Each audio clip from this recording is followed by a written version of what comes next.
नमस्कार, मैं हूँ यशी और स्वागत है आप सभी का एमएस टीवी पर। हमेशा की तरह इस बार भी हमारे इस खास शो रूबरू में हमारे साथ में मौजूद हैं बहुत ही स्पेशल गेस्ट, बहुत ही खास गेस्ट। हमारे साथ में आज मौजूद हैं उषा किरण गिरधर मैम। मैम, हम आपका बहुत-बहुत स्वागत करते हैं। नमस्कार। मैं सबसे पहले आपका धन्यवाद करना चाहूँगी और संदीप मारवा सर जो हैं उनका और ये मारवा स्टूडियो का कि जिन्होंने मुझे निमंत्रण दिया और मुझे बड़ा अच्छा लग रहा है आपके बीच में आके। और मैम, सबसे पहले तो मैं चाहूँगी कि हम अपने दर्शकों को बता दें कि मैम हिंदी साहित्य में बहुत वर्षों से जुड़ी हुई हैं और करीब 40 कंट्रीज़ मैम इसी को आगे बढ़ाने के लिए टूर भी कर चुकी हैं, 40 कंट्रीज़ का। तो ये बात गौर करने वाली है। मैम, अपनी जर्नी के बारे में कि कहाँ से इस जर्नी की शुरुआत हुई, हमारे दर्शकों को बताइए। हम इसमें बहुत सुंदर से वाक़या है मेरे। शुरू-शुरू में मुझे घूमने का शौक था, तो बोनाफाइड टूरिस्ट जो होते हैं, जी। तो पहले अपनी फैमिली के साथ मेरा एक बेटा है, अब अच्छा। वो 27 साल का हो चुका है ओके। और मेरे हस्बैंड हम तीनों जाते थे घूमने। जी। जैसे जापान, लंदन, बेल्जियम, जर्मनी और फ्रांस, मॉरिशस, बैंकॉक, काफ़ी कंट्रीज़ फैमिली के साथ में अलग-अलग 1 ईयर जो समर वेकेशन होती है, क्योंकि मैं टीचिंग जॉब में रही हूँ दिल्ली गवर्नमेंट में, जी। डायरेक्टोरेट में, तो हर साल हमारा एक होता था इंटरनेशनल और एक नेशनल टूर। तो ओके। घूमने का मुझे आज भी बड़ा शौक है। फिर बाद में धीरे-धीरे बच्चे बड़े हो जाते हैं, उनके एग्ज़ाम्स होते हैं, तो उसमें हस्बैंड भी बिज़ी हो गए।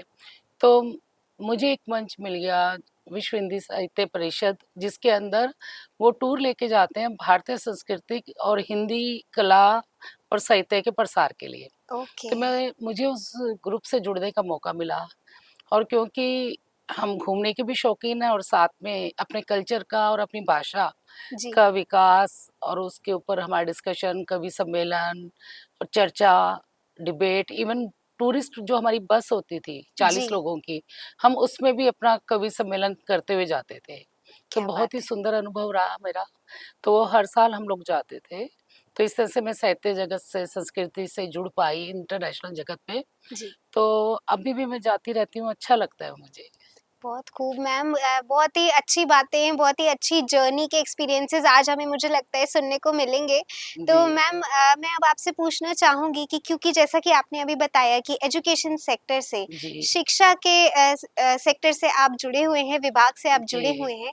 तो किस तरह से स्टूडेंट्स को आप एड्रेस करते थे? क्या एक जी। काउंसलिंग जो होती है, एक टीचर का जो रोल होता है, तो एक तो सबसे पहली चीज़ मैम सोशल एक्टिविस्ट हैं, तो क्या कुछ बैलेंस, कुछ कॉम्बिनेशन स्टूडेंट्स को भी देखने को मिलता था, टीचिंग प्लस सोशल एक्टिविस्ट के तौर पे? बिल्कुल, इसके लिए मैं थोड़ा-सा अपनी पिछली जर्नी को भी शेयर करना चाहूँगी जी। कि मेरा ये सौभाग्य है कि मैं प्राइमरी से लेके 12th तक के बच्चों को पढ़ाने का मौका मिला। ओके। शुरू में मैं एमसीडी में थी, तो फर्स्ट टू 5th क्लास होती है। फिर बाद में मेरी प्रमोशन हुई, टीजीटी बनी, टीजीटी से पीजीटी बनी, पोस्ट ग्रेजुएट टीचर जिसे लेक्चरर बोलते हैं हम। जी। तो मुझे सभी बच्चों के साथ रहने का, पढ़ाने का और उनको सुनने का बहुत अच्छे से मौका मिला और हर उम्र के जो चैलेंजेस थे, उनको जाना और उनके अकॉर्डिंग उनको सँभाला भी। तो प्राइमरी के भी 1-2 उदाहरण मैं देना चाहूँगी कि जर्नी वहीं से शुरू करते हैं जी।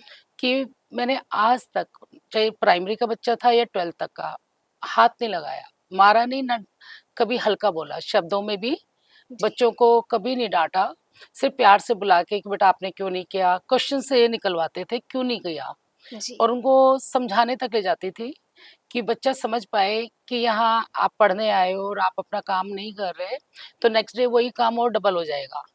तो जिस दिन काम करना है, अपना करके खत्म करोगे, सुख की नींद सोओगे। क्या बात है। तो प्राइमरी के 2 किस्से सुनाऊँगी मैं। जी। कई बार बच्चों के हम काउंसलिंग के लिए यूज़ करते हैं, कई बार उनको आगे बढ़ाने के लिए एक्टिंग वगैरह में पार्टिसिपेट करवाते हैं। जी। जी। तो एमसीडी में एक बच्चा था हमारा, जिसको हमने जो पुराने कपड़े लेकर बर्तन देते हैं, हाँ उसकी जी। एक्टिंग करने के लिए शुरू किया। वो बच्चा ओके। बहुत अच्छा था, स्वीट भी लगता था बोलने में, कमांड थी उसकी और कॉन्फिडेंट था। जी। पर मज़ा तब आया जब उसका कॉम्पिटिशन वाला दिन आया।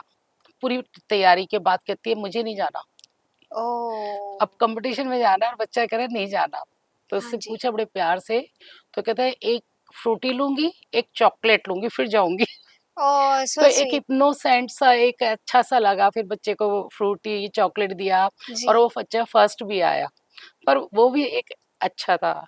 एक मेरी नेबर थी, प्राइमरी का ही है ये भी, उन्होंने कहा मेरा बेटा पढ़ता नहीं था, तो मैंने कहा कि तुम नहीं पढ़ रहे ना, देखो तुम्हारा सारी किताबें ना डस्टबिन में डाल रहे हैं। हुँ, तो डस्टबिन तक जाए तब तक बच्चा मान गया कि सॉरी मम्मा अब मैं पढ़ूंगा। मैंने ओह! कहा बड़ा आसान तरीका है ये तो मेरा बेटा भी उसी एज का था, अच्छा, 6-7 इयर्स का। जी। तो मैंने कहा चलो अप्लाई करते हैं।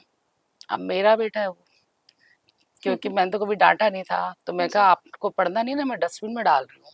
हाँ जी। कहता है ये लो, ये भी ले लो, ये भी ओह! फेंक दो, सब फेंक दो। फिर मुझे लगा मैं फेल हो गई यहाँ पे, पर मैं किसी को फॉलो कर रही थी, वो गलत था। जी, फिर मुझे लगा हो सकता है घर में हुआ।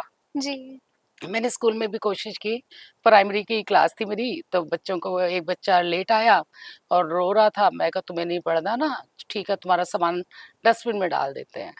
कहता है सेम मेरे बेटे वाला एक्ट, ये भी ले लो, ये भी ले लो, और ओह! क्लास से बाहर चले गया।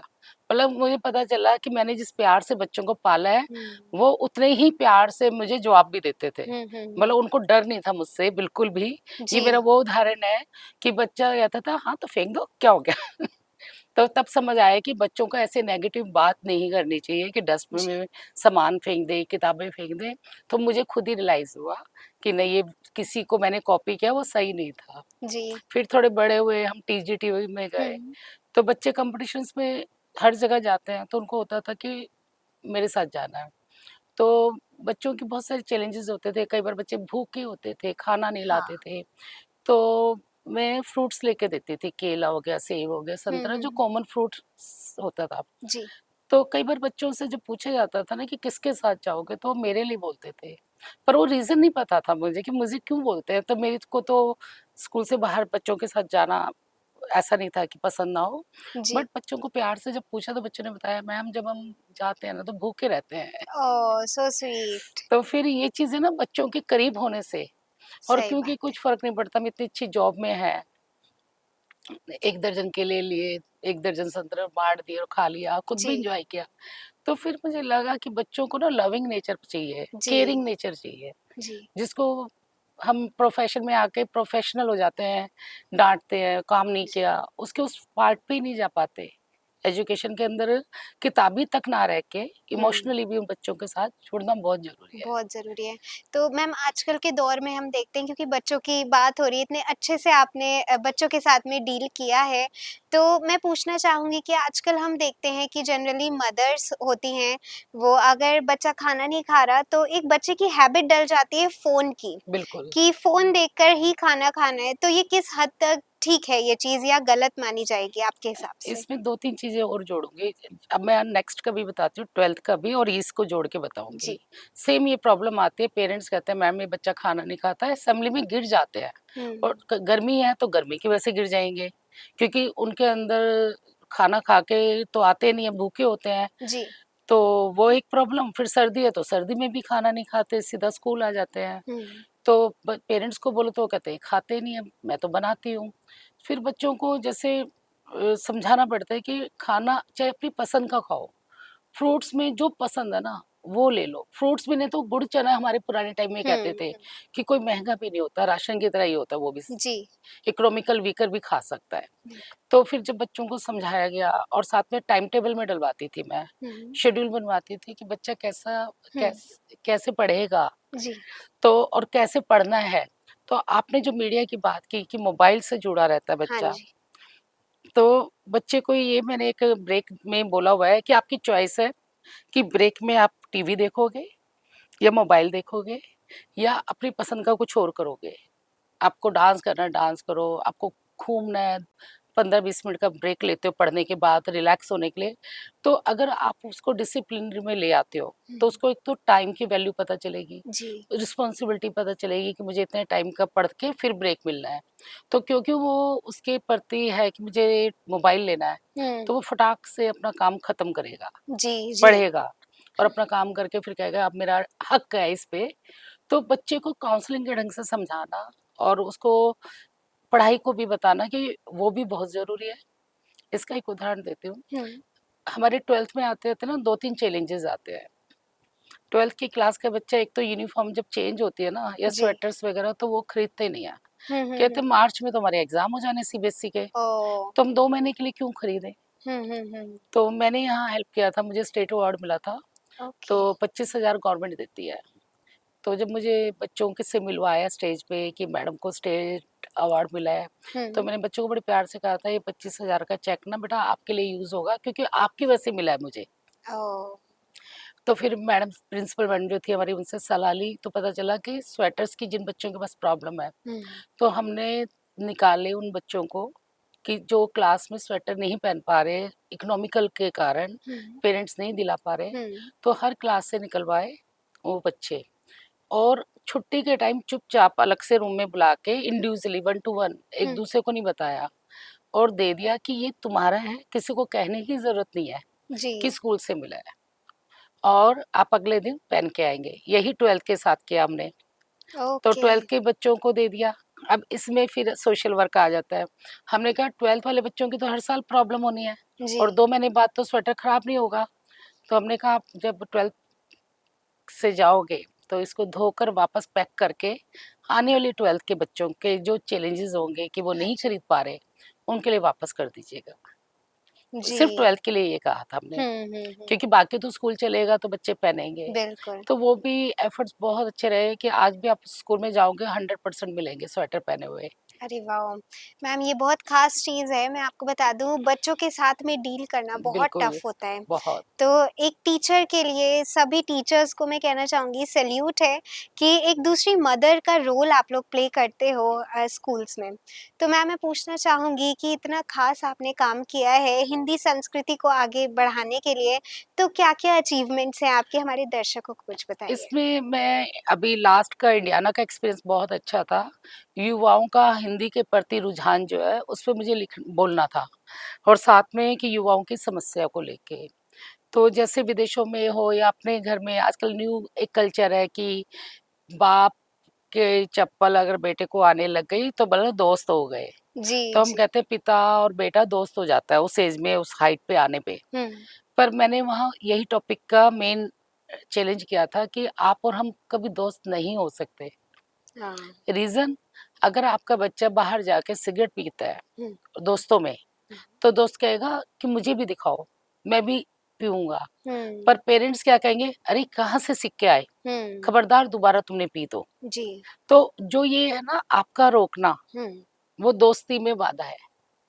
जबकि दोस्त क्या कहेगा यार बड़ा मज़ा आ रहा है, वो समझाएगा नहीं, हुँ। हानिकारक है नहीं बताएगा, जी, क्योंकि वो उसको लगता है जो तू कर रहा है मैं भी करके देखूँ। बिल्कुल। तो ये चीज़ उनको टॉपिक बहुत अच्छा लगा था कि इतनी बारीकी से उस तक नहीं जा पाते हम हुँ, कि दोस्त कहने से दोस्त नहीं होते हम। जी। हमें बल्कि ये कहना पड़ेगा अच्छा पिया कैसा लगा तुम्हें? अरे मुझे भी पिलाना आपके। हुँ, हुँ, अगर मैं हुँ। ये बोलती हूँ, तो वो बच्चा फिर आपको पता चलता है, जी। फिर उसको इनडायरेक्ट वे में आप समझा सकते हो, काउंसलिंग कर सकते हो। हुँ, हुँ, नहीं तो हुँ। नेक्स्ट टाइम वो बताएगा ही नहीं, हुँ, तो आपसे दूर हो जाएगा वो बच्चा। बिल्कुल। एक यही तरीका है कि आप दोस्त बन के कैसे दोस्त बच्चे हाँ, को समझा कि सकते हैं। दोस्त ही बनना पड़ेगा। जी, जी, बिल्कुल। हम सलाह देने लग जाते हैं ये हानिकारक है, हुँ, ये हुँ, हुँ। खराब है, तो बच्चा नहीं सुनना चाहता। तो मैम जैसे आजकल हम देखते भी हैं आजकल के दौर में क्योंकि आपने एडिक्शन की बात करी, नशे की बात करी कि अक्सर बच्चे पड़ जाते हैं।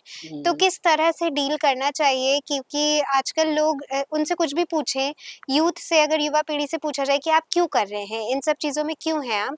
तो वो उनका सीधा-सा जवाब ही होता है कि स्ट्रेस इतना है, टेंशन इतना है, जिस वजह से हमें ये करना पड़ता है। तो क्या इलाज है इस स्ट्रेस का, इस टेंशन का? ये जो स्ट्रेस और टेंशन है इसको थोड़ा-सा एलॉबरेट करना पड़ेगा हमें। जी। पहले तो ये हर एक के लिए एक जैसा स्ट्रेस नहीं है। हुँ। किसी को खाना खाने का स्ट्रेस है जी। कि मुझे नहीं खाना, हुँ। मम्मी ज़बरदस्ती खिला रही है।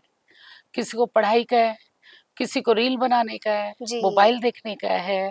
तो एक उदाहरण दूँगी, हमारे मैं ना मेंटर रही हूँ, हुँ, हुँ, तो हुँ। मेरे अंडर 7 स्कूल मेरे पास होते थे, जी। 5-7 तो उसमें बॉयज़ गर्ल्स अलग-अलग स्कूलों में मैं जाती थी। हर स्कूल के चैलेंजेज़ अलग हैं, बॉयज़ के चैलेंजेज़ और अलग हैं। हुँ। वो क्या करते थे जो ग्लू आती है, जी। उसको नाक से सूंघते थे, ओह! ओह! उससे नशा होता था। हुँ।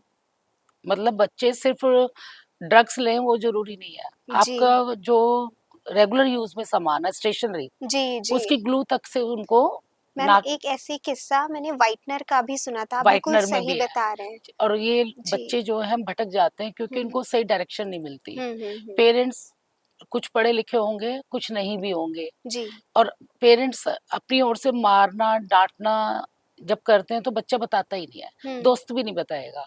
तो और आप अपनी जॉब में इतने बिज़ी होते हो, चाहे हमारे दिल्ली गवर्नमेंट में तो मज़दूर ज़्यादा होते हैं, जी, जी। माँ-बाप, और वो अपने बच्चों को टाइम ही नहीं दे पाते। तो ऐसे में वो अपने मान लो काम पर चले गए हैं और हुँ, बच्चे को कोई देखने वाला नहीं है, निगरानी रखने वाला नहीं है, तो बच्चे दोस्त से जो सीख रहा है, उनको हुँ। पता बहुत लेट चलता है। जी। फिर स्कूल में पकड़े जाते हैं, कई बार बस्ते चेक करते हैं या दोस्त आपस में शिकायत कर देते हैं। बिल्कुल। कई बार टीनेज, बहुत एडोलसेंस जो हम कहते हैं कि बहुत नाजुक उम्र होती है, हुँ, अगर उनको सही डायरेक्शन मिल जाती है हुँ, हुँ। बच्चों को, तो जी, वो कुछ करके दिखा देंगे। जी। लेकिन वही वो मिसगाइड हो जाते हैं, तो अपनी हुँ, लाइफ खराब कर लेंगे। फिर बिल्कुल। पढ़ाई के प्रति जैसे पेरेंट्स नहीं है और ध्यान नहीं दे रहे, या काम पर गए हैं और बच्चा घर में क्या कर रहा है, हुँ, पड़ोसी से कितना वो जुड़ा हुआ है या गलत आदतों से जुड़ा हुआ है, हुँ। वो सब मैटर करता है कि उन बच्चों तक पहुँचना। जी, ऐसे में हमारा रोल बढ़ जाता है एज़ ए टीचर, बिल्कुल। एजुकेशन के हिसाब से। तो मैं काउंसलिंग भी करती थी और उनसे ना 1 टू 1 बात करती थी कि किसके घर में क्या प्रॉब्लम है, अच्छा आप स्कूल क्यों नहीं आए थे, हुँ, होमवर्क क्यों नहीं किया? मैंने कभी नहीं डाँटा, मारा भी नहीं। इसलिए नहीं मारा कि पहले मैं क्वेश्चन करती हूँ, हुँ। कि पहले मुझे कारण पता हो, तो मुझे कभी ऐसा नहीं लगा कि इसको मारना या डाँटना चाहिए। जी। क्योंकि मुझे लगता है उसको समझाने से समझ आता था, फिर वो पढ़ते थे बच्चे। हुँ, बिल्कुल। पर टीचर्स के पास पीरियड्स और काम इतना ज़्यादा होता है, वो इतना टाइम नहीं दे हुँ। पाते। जी। वो टीचर के लिए चैलेंज हो जाता है कि हुँ, मान लो आपके 50 बच्चे हैं, 40 बच्चे हैं। अब 40 बच्चों को एक दिन में भी हम एक बच्चे को अपने साथ बिठाते हैं, आधा 1 घंटा भी, हुँ, तो हुँ। 40 घंटे चाहिए, 40 दिन। बिल्कुल, बिल्कुल। तो ये एक चैलेंज टीचर के लिए होता है जी। कि वो प्यार से, आराम से 1 टू 1 बात करे, हुँ, तो इतना टाइम होता नहीं है। मुझे याद है एक बच्चे की मम्मी आई, 10th की बात है ये, हुँ। कि मेरे बच्चे का नाम काट दो। अच्छा। मैंने कहा क्यों, बोर्ड के पेपर आ गए हैं, बच्चा पढ़ने वाला है, हुँ, उसको एग्ज़ाम दिलाओ। हुँ। कहती मैम मेरे हस्बैंड की डेथ हो गई है, ओह! मेरे ओह! पास फीस भरने के पैसे नहीं है। मैं कहा सिर्फ़ इसीलिए आप नाम कटवा रहे हैं? कहती है हाँ, मैं अगर स्टेशनरी और फीस का, पढ़ाई का इंतज़ाम कर दिया जाए कि पे कर दें, तो आप पढ़ाएँगे? कहती मैम मैं रोज़ स्कूल भेजूँगी बच्चे को। तो इस तरह से जब बात की तो पता चला रीज़न क्या है। हुँ, हुँ। और वो रीज़न इतना बड़ा नहीं था कि 3-4 हज़ार का खर्चा था, जिसमें पूरा साल बच्चे का बच गया जी। और बाद में वो बच्चा पास आउट भी हुआ अच्छे नंबरों से। एक बच्चे ने कहा, मैं पूछती थी कि आप स्कूल क्यों नहीं आए? कहते मेरी मम्मी कहती है तेरी शादी कर दूँगी। फिर मैं कहती हूँ मैं स्कूल क्यों जाऊँ? हुँ, हुँ, हुँ। फिर मैंने उसकी मम्मी को बुलाया। मैं कहा 12th का केस है ये। अच्छा। मैं कहा आपके बच्चे ने बोला है कि आप उसको बोलते हो रोज़ कि भई मैं तेरी शादी कर दूँगी, हुँ। वो स्कूल नहीं आती है? कहती मैम वो तो मैं ऐसे डराने के लिए मज़ाक में बोलती हूँ। ओहो!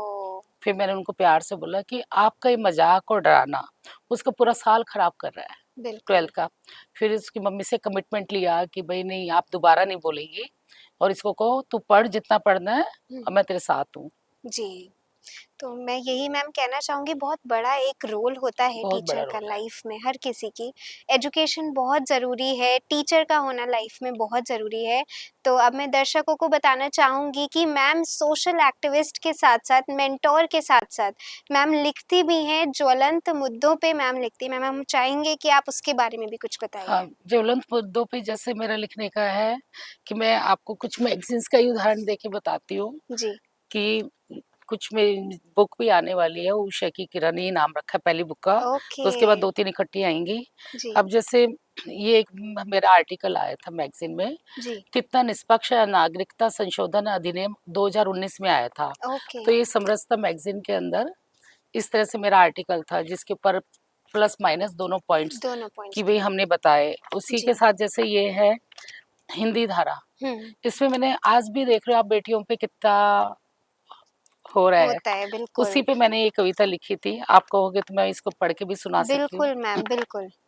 बेटी बचाओ, जो आज भी है, ये 19 की लिखी हुई है मेरी अच्छा, 2019, और ये आज भी उतनी ही ज्वलंत है कि अगर इसको जी, सुनोगे तो आज चारों ओर देखकर दहशत है, आज चारों ओर देखकर दहशत है, मेरे मुल्क में ये कौन-सी सियासत है?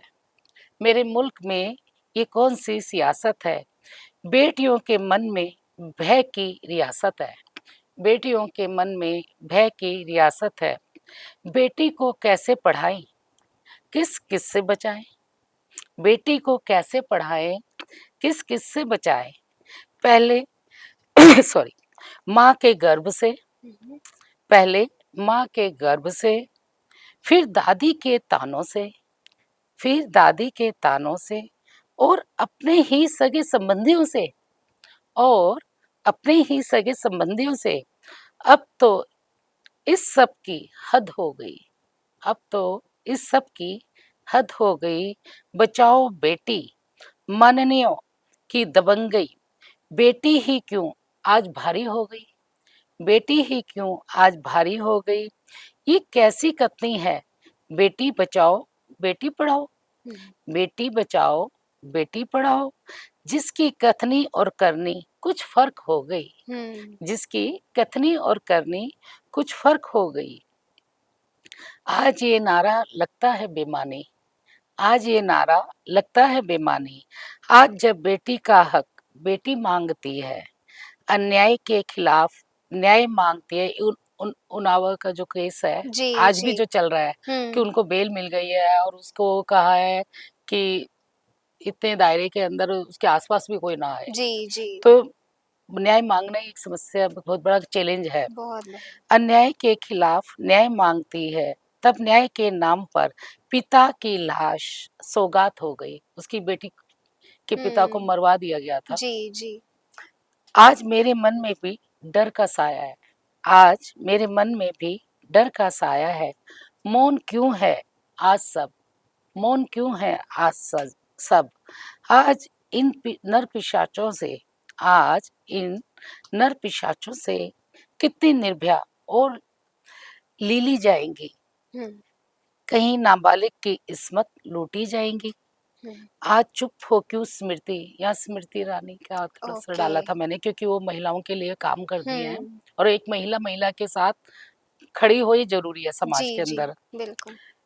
तुम भी द्रौपदी के चीर हरण की जीती जागती गवाह मानी जाओगी, हम्म, युगों युगों तक तुम माफ न की जाओगी, मौन भी स्वीकृति है, भीष्म पिता की चुप्पी है, हम्म, मौन भी स्वीकृति है, भीष्म पिता की चुप्पी है, इस धरती पर कभी बेटी ना जन्मे, हर ओर यही आवाज आएगी, हर ओर यही आवाज आएगी, अन्याय के विरुद्ध कब आवाज उठाई जाएगी, कब आवाज। बहुत ये बढ़िया मेरी मैम। विश्व हिंदी साहित्य परिषद के अंदर मैगजीन में छपी थी, बहुत खूबसूरत। और ऐसे मेरे अंतर्राष्ट्रीय स्तर पे भी बहुत सारी किताबें और टॉपिक्स हैं, जी। जैसे ये आपको बताया मैंने, ये है विंडो टू द फ्यूचर, हम्म, इसमें भी मेरा जो आर्टिकल्स था, दिल्ली में पोल्यूशन जो आज भी समस्या है, ये हम्म, भी 19-20 में जब लिखा जा रहा था कि पोल्यूशन का अगर आप देखेंगे जी। तो ये एक है, और बिल्कुल। ये मैगजीन है। पोल्यूशन से तो हाँ, आज भी लोग जूझ रहे जूझ हैं, रहे हैं। तो हमारी समस्याएं इस तरह से लगातार, जी। तो इस ज्वलन टॉपिक जो भी चल रहे होते हैं, ऐसा नहीं है मुझे घूमने का शौक है तो मैंने पर्यावरण पे भी उस पे भी लिखा अरे है वाह। कि हम पर्यटन के लिए कहाँ-कहाँ जा सकते हैं, क्या कर हम्म। सकते हैं। बिल्कुल। तो टाइम टू टाइम जो एक मैं मेंटोर के रूप में जब मैं 8 साल रही जी। As a mentor Manish Sisodia ji के टाइम हाँ पे, जी। तो उसमें मैंने दिल्ली में शिक्षा का बदलता स्वरूप ये एक आर्टिकल लिखा था। Okay okay. उसमें काफ़ी चेंज आया था हमारे आर्टिकल में, ये उसी पे था कि अच्छा। क्या-क्या हमने बदलाव लिए, किस तरह की समस्या थी, चैलेंजेस थे। हम्म। और आपने देखा होगा लेडी ट्रम्प भी आई थी जी जी जी। दिल्ली के स्कूल देखने, तो ये हाँ हमारा जी। मॉडल था, उसी ओके। से प्रभावित होके हैप्पीनेस करिकुलम था। फिर ये जो है जातिवाद एक ज्वलंत समस्या, धर्म की हम्म। सांप्रदायिकता, तो इस तरह के टॉपिक्स पे मेरे को लिखने का शौक है। क्या बात है तो मैम। ये उन्नाव का जो मैं कह रही थी अच्छा। ओके। कि मेरी मैगज़ीन में आर्टिकल छपा, यही इस पे, हम्म। ये है window to the future. Future. Okay. तो लगातार मतलब कुछ, और मेरी अपनी बुक मैं महिलाओं के उत्थान पे ही लिख रही हूँ। जब हम्म। मैं लिखने बैठती हूँ तो एक बुक लिखने का सोचती हूँ 10 टॉपिक निकल के आ जाते हैं, बिल्कुल। क्योंकि फील्ड इतने सारे हैं। जी जी। बट जैसे हम कहते हैं एक महिला अगर शिक्षा ग्रहण कर लेती है तो पूरी फैमिली कर लेती है, पूरा समाज शिक्षित होता है। जी। तो वही बात है कि महिलाओं के प्रति आज भी जॉब आने के बाद, डॉक्टर बनने के बाद, इंजीनियर बनने के बाद, पायलट बनने के बाद जी, जी। समस्याएँ खत्म नहीं हो रही। नहीं खत्म हो रही। बहुत सारे लोग अभी भी हाँ, ऐसे हैं जिनकी सोच में परिवर्तन आना बहुत ज़रूरी और है। मुझे मेरा ऐसा मानना सबसे ज़्यादा अपने घरों में भी असुरक्षा है। जी। हमें ना समानता का अधिकार तो मिल जाता है वर्बली, हुँ। पर प्रैक्टिकली नहीं मिलता। जी, जब 2 बिल्कुल। भाई होते हैं तो उनको बँटवारा जब करना होता है, दिमाग में नहीं आता कि एक को देंगे, एक को नहीं। जी। पर 2 भाई 1 बहन होगी ना, या हुँ, 1 भाई 1 बहन, तो बहन को मानते हैं तो शादी हो जाएगी, चली जाएगी। बिल्कुल, जबकि उसको वेल टू डू बनाओगे तो स्ट्रगल कर पाएगी, बिल्कुल। उसको समझौते नहीं करने पड़ेंगे। अगर वो सक्षम होगी हुँ। तो वो लड़ पाएगी। जी, बिल्कुल सही बात है मैम। मैं पूछना चाहूँगी कि इतने ख़ास मुद्दों पे आप लिखते हैं तो बहुत से चैलेंजेस भी बहुत आपको चैलेंज फ़ेस आते हैं, करने ये पड़ते टॉपिक हैं। ही चैलेंज वाला है। जी, तो कई उसके बार बारे में बताइए? नकारात्मक जो है थ्रेट्स भी मिलती हैं, डराया भी जाता है, कई गलत वल्गर शब्द भी यूज़ कर लेते हैं, अब्यूज़िंग भी कर लेते हैं लोग। जी। अगर मैं इसको फ़ेसबुक पे डालती हूँ, कोई पढ़ता है, उसको नहीं पसंद आ रहा, हुँ, तो ये मुद्दे जो समाज में समस्या है, जी। क्योंकि अगर उन मुद्दों को हम समाधान की ओर ले जाते हैं, हुँ, तो शिक्षा बहुत ज़रूरी है। बिल्कुल। और आज के टाइम पे आपने देखा होगा लाख के करीब स्कूल बंद हो गए हैं। जी। जहाँ स्कूल खुलने चाहिए, कॉलेज बढ़ने चाहिए आगे, प्राइवेट हो रहा है। हुँ, अब प्राइवेट की एजुकेशन तो पैसा देके तो कुछ लोग तो जा पाएँगे। बिल्कुल। मैं अगर शिक्षा के क्षेत्र में जितना काम किया है, उसकी ज़रूरत को समझती हूँ, तो मुझे लगता है राज्य का अभिन्न कार्य होना चाहिए, ज़रूरी कार्य, हुँ, अनिवार्य, जैसे कहते हैं ना रोटी, कपड़ा और मकान, मकान। और शिक्षा और स्वास्थ्य, हुँ, इन 2 को जोड़ना बहुत ज़रूरी है। बिल्कुल। क्योंकि किसी को देश को या समाज को समृद्ध देखना है, तो शिक्षा और स्वास्थ्य को भी देखना पड़ेगा। जी। बिल्कुल मैम, ये बहुत ख़ास चीज़ है। एजुकेशन आजकल के टाइम में बहुत ज़रूरी है, शिक्षा बहुत ज़रूरी है। मैम अब एक आखिरी सवाल आपसे ये रहेगा कि क्योंकि आपको सम्मानित किया गया है सरोजिनी नायडू अवार्ड जी, से, जी, जी। तो जिस वक़्त मारवा स्टूडियोज़ पर आपको सम्मानित किया जा रहा था, क्या फ़ीलिंग थी उस मोमेंट पे? कैसा लग रहा था? सबसे पहले तो मैं संदीप मारवा जी का तहे दिल से धन्यवाद, शुक्रिया करना चाहूँगी कि जिन्होंने मुझे इस काबिल समझा कि मैं उस अवार्ड को ले पाई, और सरोजिनी नायडू, जिसको नाइटिंगेल भी हम कहते हैं, जी, उनकी शख्सियत के नाम से जो वो अवार्ड था, ये अपने आप में बहुत ही सुशोभित करने वाला था। बिल्कुल। और कहते हैं ना, कई बार सम्मान जो मिल रहा होता है, उसमें ना बहुत ज़्यादा बताने की ज़रूरत नहीं पड़ती, जी, कि वो अपने आप में कंप्लीट नाम है। जी। सरोजिनी नायडू नाम जो है, और उनके नाम से जब मुझे मिला, तो मुझे उनके जीवन की जर्नी भी मेरी आँखों के सामने जा रही थी। वो मेरी प्रेरणा स्रोत रही, हुँ। और उसके साथ-साथ ज़िंदा-दिली की भी मशाल रही हैं। जी, जी। तो उसको देखकर मुझे लगता है कि हर घर में सरोजिनी नायडू होनी चाहिए, और हम सब महिलाएँ जो हैं, इतनी ही आत्मविश्वास के साथ काम करें, देश का, समाज का, क्योंकि वो देश और समाज और के नाम से जानी जाती हैं, उनका कार्य भुलाने योग्य नहीं है, जी। कि या आज़ादी की लड़ाई हो चाहे या देश हो, कि उन्होंने लगातार जितनी सेवाएँ हमारे देश को दी, हुँ, तो मैं चाहूँगी मेरा जीवन भी उनकी तरह सफल रहे। मैं अपने को देश के लिए, समाज के लिए समर्पित करूँ, और मुझे भी याद किया जाए, और खुशी का तो ठिकाना नहीं होता जब किसी अच्छी शख्सियत के नाम से जब अवार्ड मिलता है, तो वो तो बहुत ही उम, कहते हैं ना, अपने आप को ही मंत्रमुग्ध कर देने वाला जी, दृश्य जी, होता है। तो वो खुद को बहुत अच्छा लगा था मुझे, और जी। खुद को प्राउड फील हुआ था। हम सभी के लिए आप एक बहुत बड़ी इंस्पिरेशन हैं, तो ये बहुत ही ख़ास चर्चा रही। आपके साथ में मैं आपका धन्यवाद कहना चाहूँगी एमएस टीवी की तरफ से। मुझे भी बहुत अच्छा लगा आपके साथ में कन्वर्सेशन जी, करके। Thank you. मुझे भी बहुत अच्छा लगा आपसे मिलके, और बस यही चाहते हैं कि समाज में हर कोई अपनी ज़िम्मेवारी निभा ले, जी, और अपनी ज़िम्मेवारी के प्रति अलर्ट होके ईमानदारी से जी, उसको वहन करे। तो मुझे लगता है हमारा भारत बहुत सुंदर है। बिल्कुल। Thank you so much ma'am और दर्शकों जुड़े रहिए एमएस टीवी के साथ में। जी।